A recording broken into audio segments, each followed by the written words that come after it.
The environment has to be What we are saying is have a heart. We've got to be able to regenerate our There'll economy. be people who are kind, people who are cruel, but that's life. You can be bigoted about pigeons. I'm fine with that.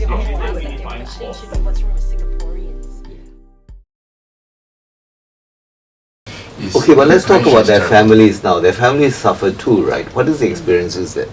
Yeah, the clients that come to seek help, they will usually hit rock. They would have hit rock bottom already. Okay. So what happens to their What family? happens to them when they hit rock bottom is that they will have a lot of loan sharks chasing after them. They will have licensed money lenders chasing after them, banks chasing after them. So they will have owed a lot of money. Yeah. They probably would also have owed their family members money. Like one of my clients, he promised the mother that he will help me to pay my debt. Definitely this will be the last time I will quit.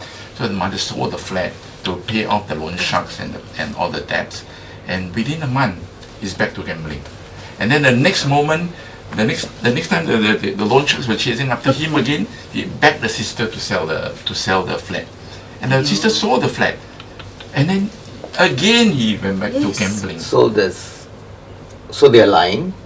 And they're very good liars. They are great liars, and they're very superstitious. If you tell them that, Right. if you do some kind of riches, you get rich, and they follow you, they believe in that.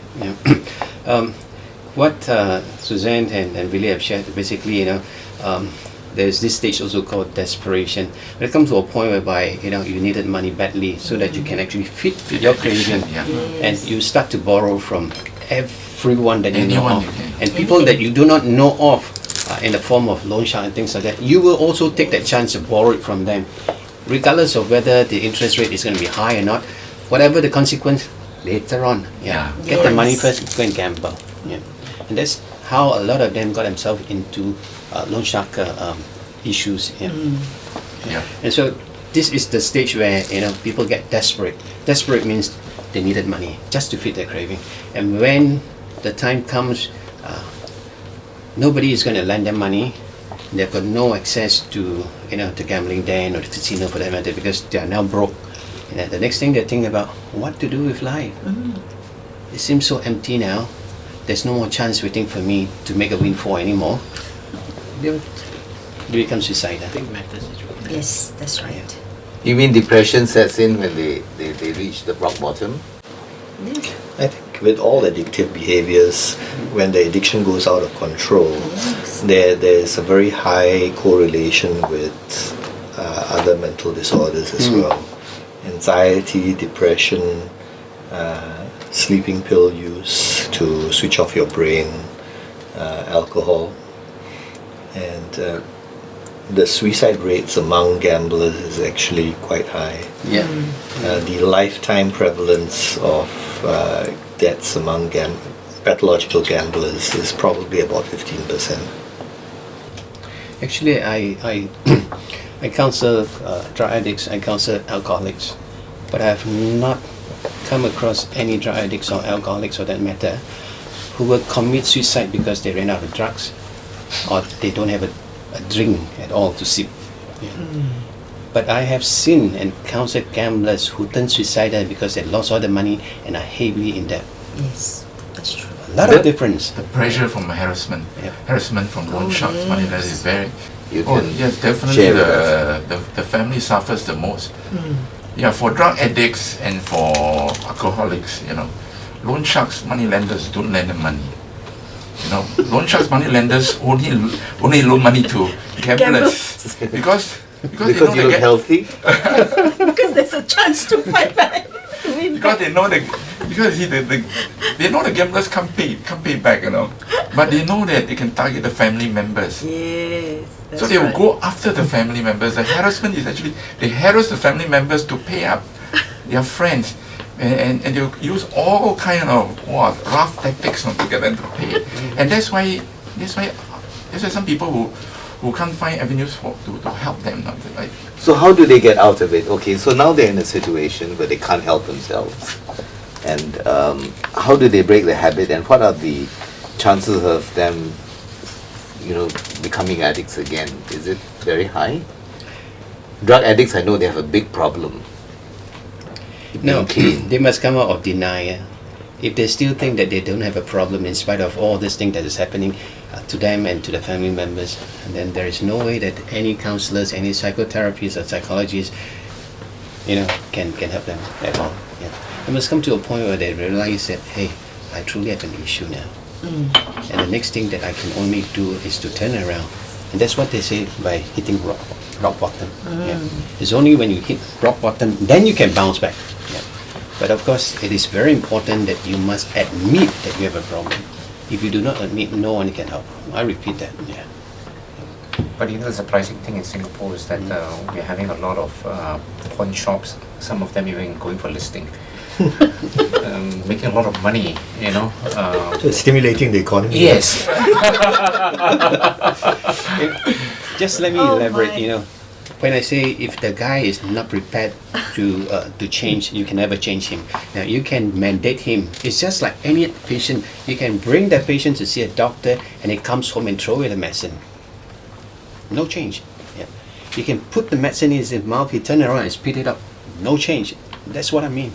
Yeah. But can I ask the lawyers, if you're a drug addict, you get put in jail to help yourself. If you're a gambler, how come they don't get put in jail? Only if you commit a crime, That's right. Only if But you're drug charged addicts for- don't commit crimes. They do commit crime. no, they You can't show simply- positive results of having a drug. No, that's because it's either trafficking or Consumption. No, but that is Consumption. society making it a crime. Yeah. If you criminalize gambling, then the two casinos will close. Well, let's talk about drug addiction. They don't actually put you in jail. They put you in a rehabilitation center. And it's like prison. And it's it's like prison. It's a discipline regime. Are we talking about gamblers now? No, we're talking about drug addicts. Okay, Which country? Singapore.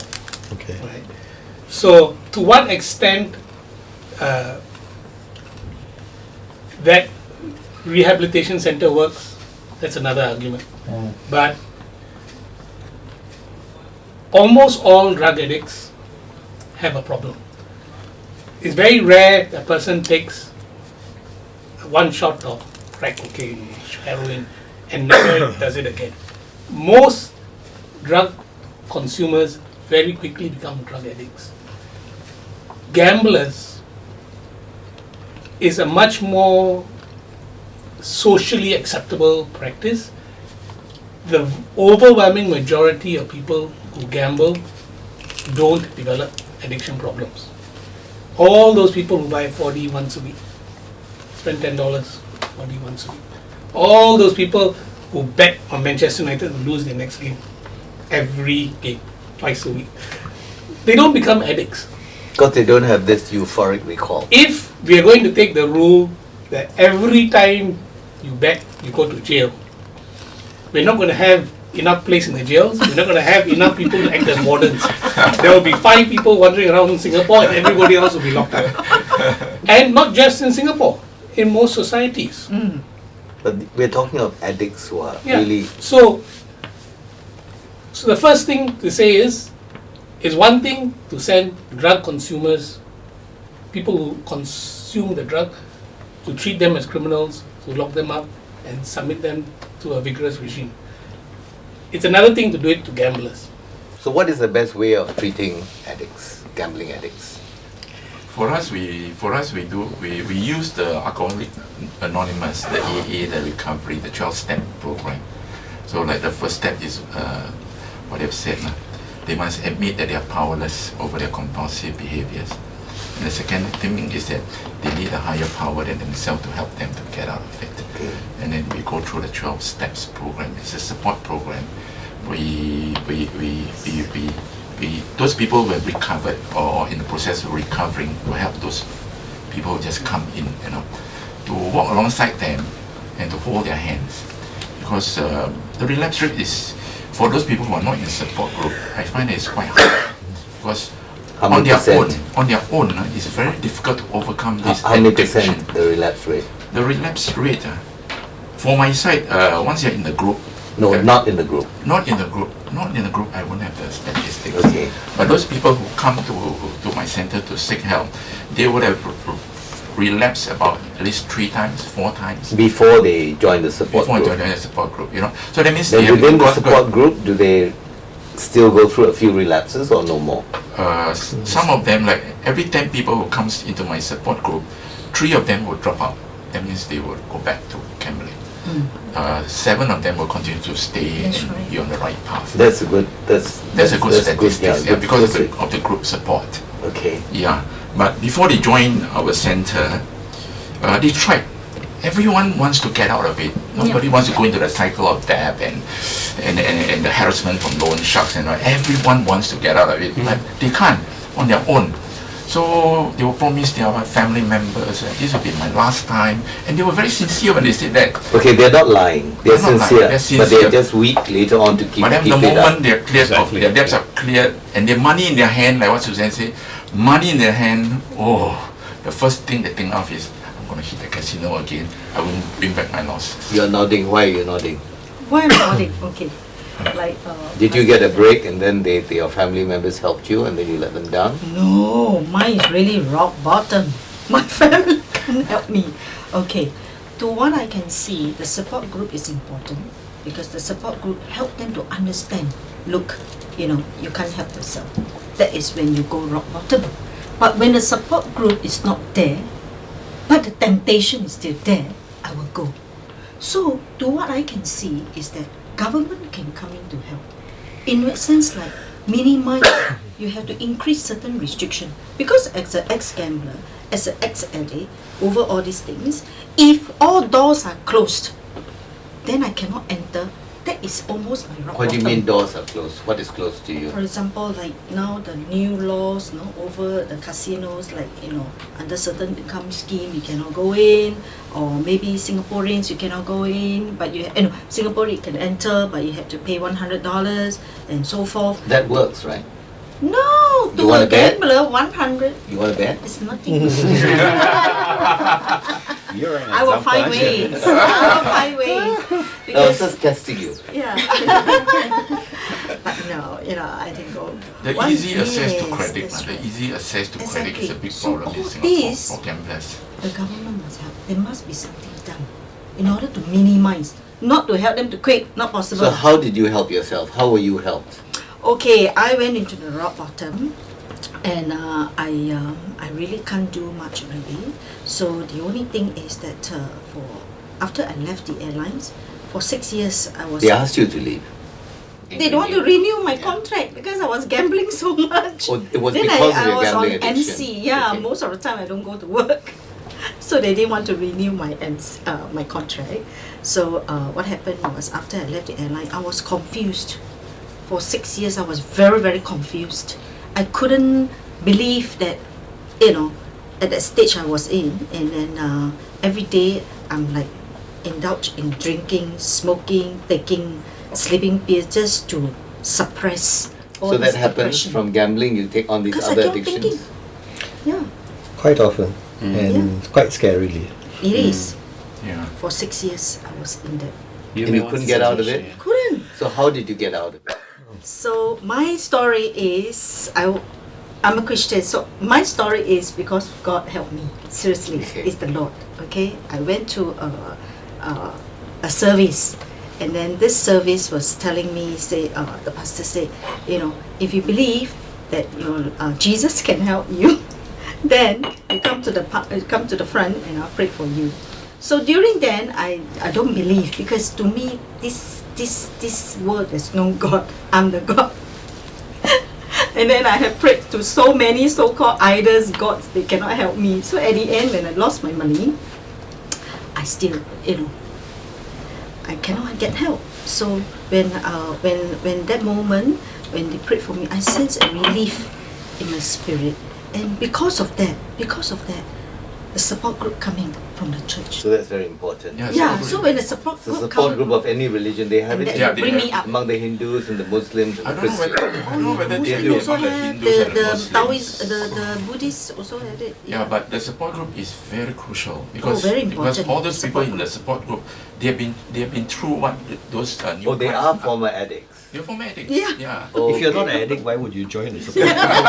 You're a pastor, you see, so he doesn't No, have I to- But he's an exception. I facilitate it. I facilitate it. Yes, I yes, facilitate it. So just to make sure that they are supported There are all the some way. clean people like us around. They cannot, Very important. Or so you say. we cannot, they need help. They need someone. They're addicted to someone. addicts. Let me share with you guys, the model that we adopt to help people kick their habit. Yeah.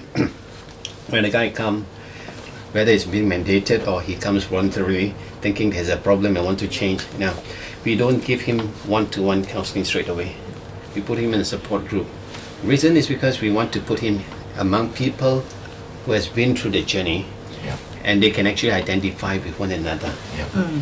And within the group, we have people, who have successfully been transformed, and then we get them to share of how they actually overcome that. Yeah.